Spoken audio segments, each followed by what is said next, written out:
"Excuse me, sir. I came to work for my mom today." A brave little boy stepped into the CEO's office. "Excuse me, sir. I came to work for my mom today. She's sick." Ethan Carter froze mid-sentence, staring at the small boy standing in the doorway of his corner office on the 50th floor. As CEO of Stonebridge Hotels, Mondays for him usually meant endless calls, contracts, and impatient investors, not 7-year-olds in sneakers and an oversized apron. The boy looked up, his brown hair sticking up in odd angles, his eyes determined but nervous. He clutched a spray bottle in one hand and a crumpled cleaning rag in the other. The apron tied around his waist was clearly too big, the strings double knotted to keep it from slipping off his tiny frame. "My name is Lucas," he said with a shy but proud voice. "My mom's name is Claire. She cleans your offices, but she's very sick today, so I came instead. I know how to clean. She taught me." Ethan blinked. Was this real? A prank? But the boy's steady gaze told him otherwise. Lucas believed this mission was his. "Lucas," Ethan said gently, standing so he wouldn't tower over him. "How did you even get here?" Lucas looked down at his worn-out sneakers. "I took the city bus. Mommy showed me the way before. I used my lunch money."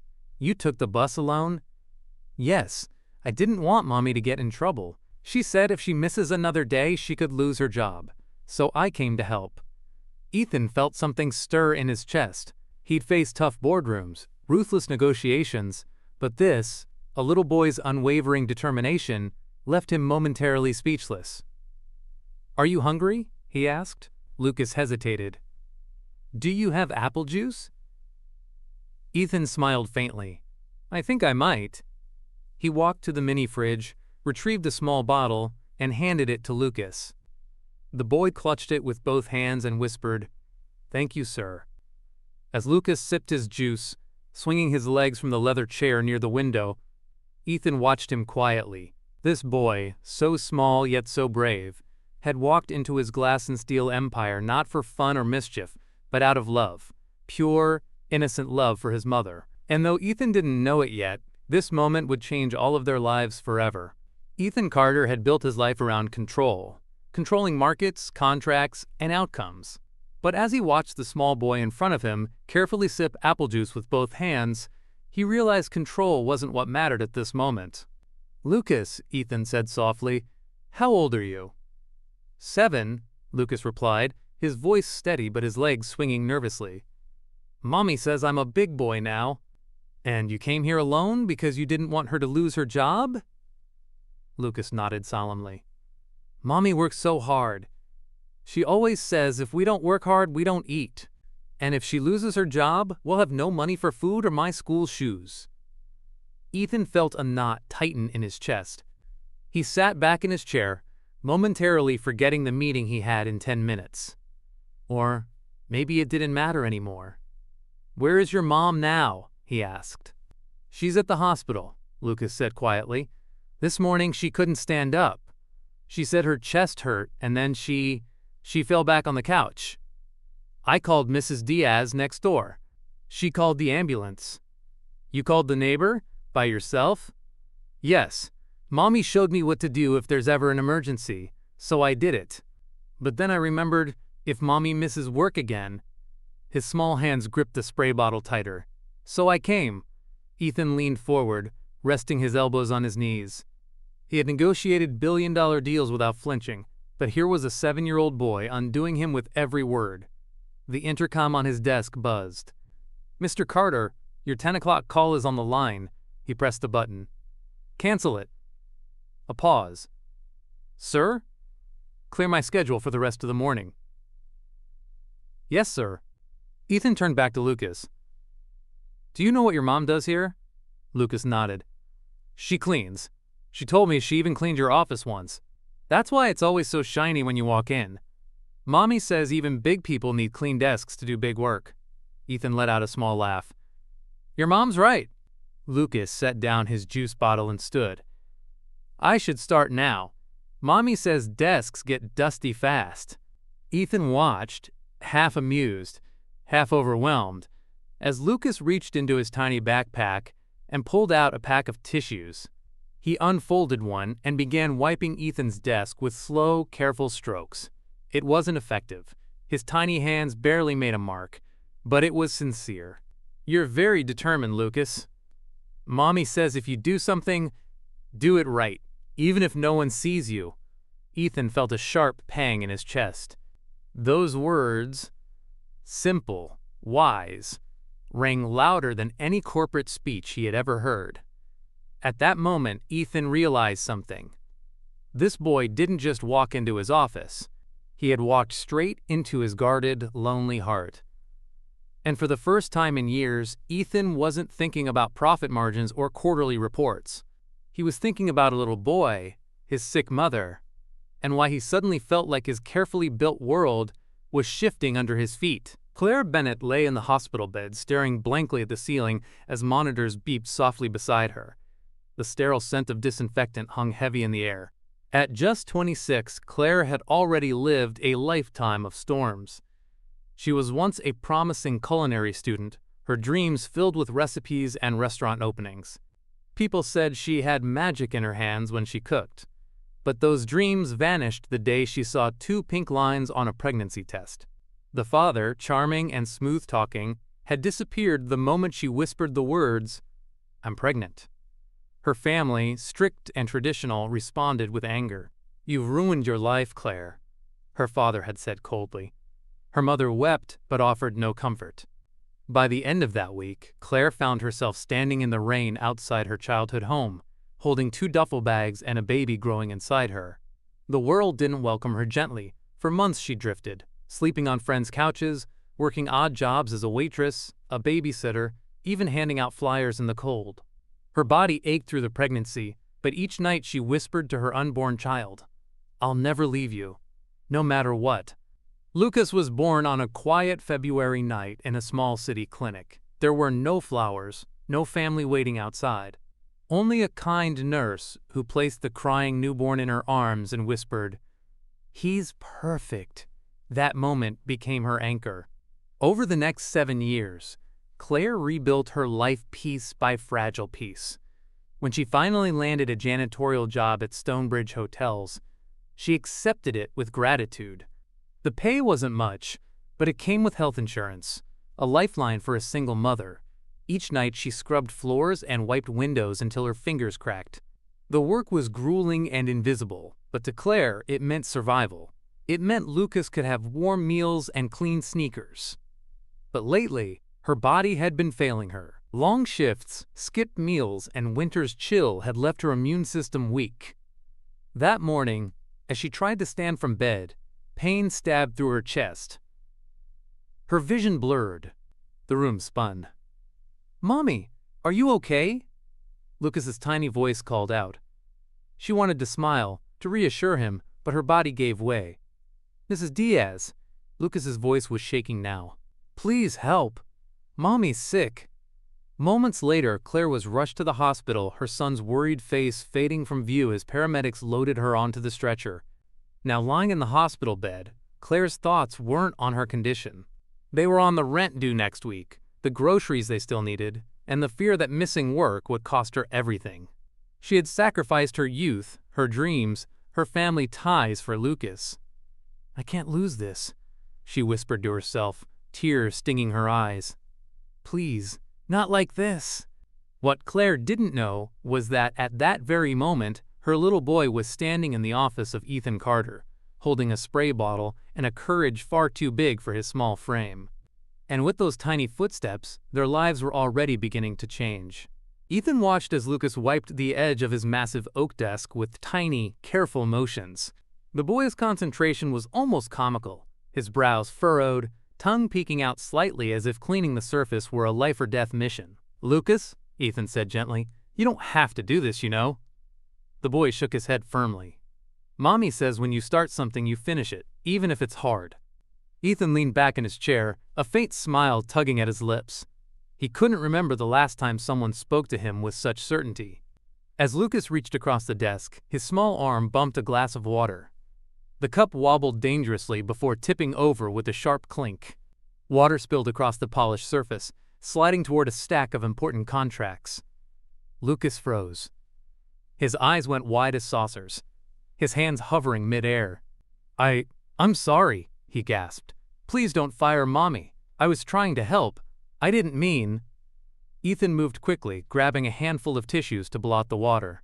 "It's okay," he said softly. "No harm done." Lucas's lower lip trembled. "But I messed up." "No, you didn't," Ethan assured him. "You're doing your best. That's what matters." Lucas blinked up at him, unsure whether to believe it. Ethan crouched down beside him. "Lucas, do you know how brave you are? Most adults wouldn't have the courage to do what you did today." A faint blush spread across Lucas's cheeks. "I just didn't want Mommy to lose her job. And because of that," Ethan said, "you've done more than most people I know." The intercom buzzed again. "Mr. Carter, legal is asking for your signature on the merger documents." Ethan pressed the button. "Send them later." "Yes, sir." He stood and walked to a cabinet behind his desk, retrieving a small packet of crackers. "Here," he said, handing them to Lucas. "You must be hungry." "Thank you," Lucas whispered, clutching the packet as if it were gold. Ethan sat back in his chair, watching the boy nibble quietly. For years, his office had been a place of cold precision. Contracts, figures, and deals worth millions. But today, with a 7-year-old sitting across from him in an oversized apron and scuffed sneakers, the room felt warmer somehow. "Lucas," Ethan said after a moment, "would it be okay if I visited your mom at the hospital?" The boy looked up, startled. Then he nodded. "I think she'd like that. Mommy doesn't have many friends." Ethan's chest tightened. "Well, maybe that needs to change." Lucas gave a small, hopeful smile, and in that moment, Ethan realized something he hadn't felt in years. Connection. Not the kind forged in boardrooms or cocktail parties, but something raw and real, tied to a little boy's love for his mother and the quiet reminder that even CEOs need to remember what really matters. How are you feeling about the story so far? I'd really love to know what you think. Did it touch your heart or maybe remind you of something from your own life? Let me know your thoughts in the comments. And while you're at it, tell me, where in the world are you listening from? I'd love to see how far this story travels. The hospital room smelled faintly of antiseptic and lavender-scented hand soap. Claire stirred as sunlight crept across her blanket, the weight of exhaustion still pressing down on her. Then she heard it, 3 knocks at the door. "Come in," she said softly. The door creaked open, and for a moment her tired mind didn't process the figure standing there. But when her eyes focused, her breath caught in her chest. "Claire," the man said, leaning casually against the doorframe as though 5 years hadn't passed. "Long time no see." Her pulse spiked. "Daniel," she whispered, her voice tight. "Daniel Bennett." The man who had disappeared the moment she'd told him she was pregnant. The man whose absence had taught her how to survive, even when she didn't want to. "What are you doing here?" she demanded, her fingers gripping the blanket. "I heard you work here," he said, his trademark smirk plastered on his face. "And I heard the CEO has been paying you special attention." Claire's heart dropped. "What do you want?" "Relax," he said, stepping closer. "I'm not here to fight. I just think maybe it's time I got to know my son." Her stomach twisted. "You don't get to say that. You weren't there when he was born. You weren't there for his first steps, his first words. You're a stranger to him." "Maybe," Daniel said coolly, "but courts tend to like biological fathers, and from what I hear, you've caught quite a powerful man's eye. Maybe he'd be willing to ensure things go smoothly." Claire's blood turned cold. "This isn't about Lucas. You're here for money." Daniel didn't deny it. Instead, he leaned in slightly. "We could make this easy, Claire. Or I could start asking questions about your relationship with Mr. Carter. How do you think that'll look to his board?" "Get out!" she hissed, her voice shaking. But even after he left, the poison of his words lingered. 2 days later, the whispers began. "Did you hear about the janitor and the CEO? They say he cancels meetings for her. Must be something going on. She's dangerous for his reputation." Ethan's world, normally so tightly controlled, felt like it was slipping. The board called an emergency meeting. "Big Sate, you're compromising your objectivity," one member said coldly. "This relationship is a liability," another added. Ethan sat silently, fingers steepled, listening. When they finally fell quiet, he stood, Let me be clear, his voice thundered. If Claire Bennett is being targeted because of me, then I'll be the first to leave this company. Gasps rippled through the room. She is not a liability. She's a human being. A mother. One of the hardest working people I've met. And more importantly, he paused, letting his words hang heavy in the air. She is the woman I love. The room fell silent. And just like that, Ethan drew a line no one dared cross. Claire sat in the janitor's closet on the 15th floor, her hands trembling as she folded her uniform into a neat square. The whispers had grown louder. Every passing glance felt heavier, sharper. She had seen the headlines. CEO Ethan Carter's relationship with janitor raises questions. From mop to mansion? Insiders speculate on scandal. Claire had fought for years to build a life for Lucas. She couldn't let it unravel now, not because of her heart. As she zipped her bag, she whispered to herself, "You can't be the reason he loses everything." But before she could take a single step out of the closet, the door swung open. "Claire?" She looked up, startled. Ethan stood there, no suit jacket, sleeves rolled up, his jaw tight but his eyes steady. "You're leaving," he said quietly. "I have to," she whispered. "If I stay, you'll lose your company. You've worked so hard." He crossed the small space in 2 strides and took her hands in his. "Claire, listen to me," he said, his voice firm but warm. "You are not the reason I could lose anything. You are the reason I finally found something worth keeping." Tears welled in her eyes. "Ethan, they'll destroy you for this." "Then let them try." Earlier that morning, he had walked into the boardroom like a man carrying a storm. "If this company demands I sacrifice the people I care about for appearances," Ethan said, his voice sharp enough to cut glass, "then it's a company I no longer wish to lead." The board members shifted uncomfortably in their seats. "I will not tolerate cruelty disguised as policy," he continued. "Claire Bennett is not just an employee. She is a mother, a fighter, and the woman I love." The room fell silent. No one dared challenge him. Word spread like wildfire through the skyscraper. Some whispered disapproval, but others, security guards, receptionists, even junior staff, smiled quietly. For once, they felt seen. Back in the janitor's closet, Claire gripped his hands tighter. "You stood up for me," she said, her voice breaking. "You've been standing up for Lucas every day since he was born," Ethan replied softly. "It's my turn." For the first time in years, Claire felt something she thought she'd lost forever: hope. Ethan Carter wasn't a man who left things to chance. Faya. The moment Daniel Bennett filed for custody of Lucas, Ethan quietly assembled one of the best family law teams in the state. At the head of it was Margaret Hale, a lawyer known for defending single mothers and dismantling manipulative men in court. "This won't be easy," Claire whispered nervously during their first meeting. "He's his biological father. Doesn't that give him rights?" Margaret's eyes were kind but fierce. "What matters is who's been there every step of the way, and that's you." Claire didn't believe it at first, not until she saw Daniel's smug expression falter in the courtroom when Ethan Carter appeared in the back row, calm, immovable, a silent promise of protection. 3 days later, Daniel withdrew his petition and disappeared from their lives like he had 5 years earlier. With the legal storm behind them, Ethan turned his focus to something more important: helping Claire rediscover the woman she was before life had crushed her dreams. "You once told me you loved designing apps," he said over coffee one afternoon. "Why did you stop?" She let out a soft laugh. "Because I became a janitor, Ethan. That life feels like it belongs to another person." "Then let's find her again," he said gently. And so he created a position for her at Stonebridge, technical advisor for digital transformation. At first, Claire hesitated. "I haven't touched code in years," she admitted. "I don't even know where to begin." "Begin here," Ethan replied. "We don't just need someone with technical skills.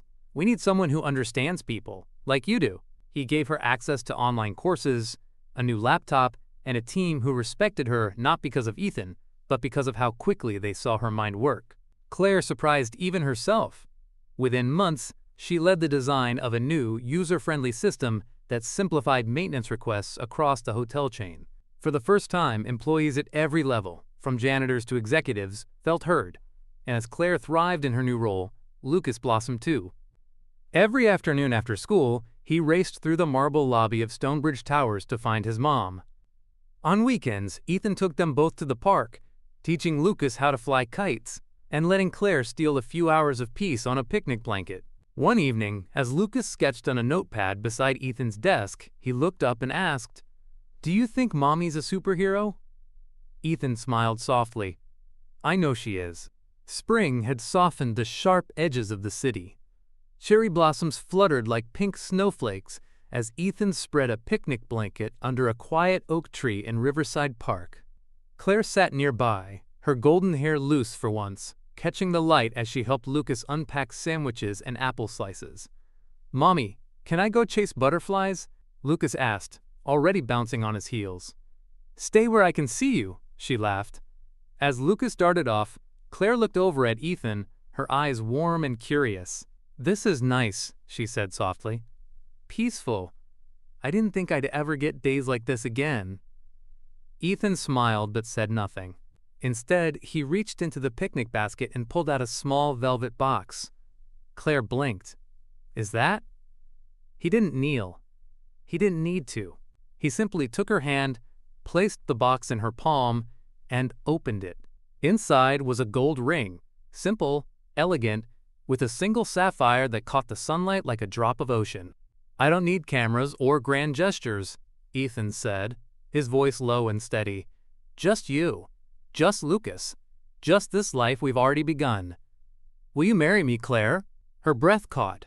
For a moment, the world stilled. The blossoms, the breeze, even her racing heart. She nodded, unable to speak, her eyes brimming with tears. "Yes?" Ethan prompted gently, a rare vulnerability in his voice. "Yes," Claire whispered, her voice breaking into a laugh. At that moment, Lucas came running back, clutching a flower in his tiny fist. He froze when he saw the box. "Mommy, are you crying?" he asked, wide-eyed. "Happy tears, sweetheart," she said, pulling him close. Ethan looked at Lucas, his expression soft. "What do you think, champ? Should we make this official?" Lucas grinned. "Does that mean you'll be my dad?" "If you'll let me," Ethan said quietly, emotion thick in his voice. Lucas threw his arms around both of them. "Yes, Mommy always says superheroes don't wear capes. But Mr. Ethan, you're ours, right?" Claire laughed through her tears. "He always has been."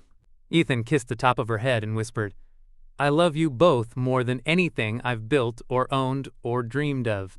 And under the blooming oak tree, they didn't just promise a wedding.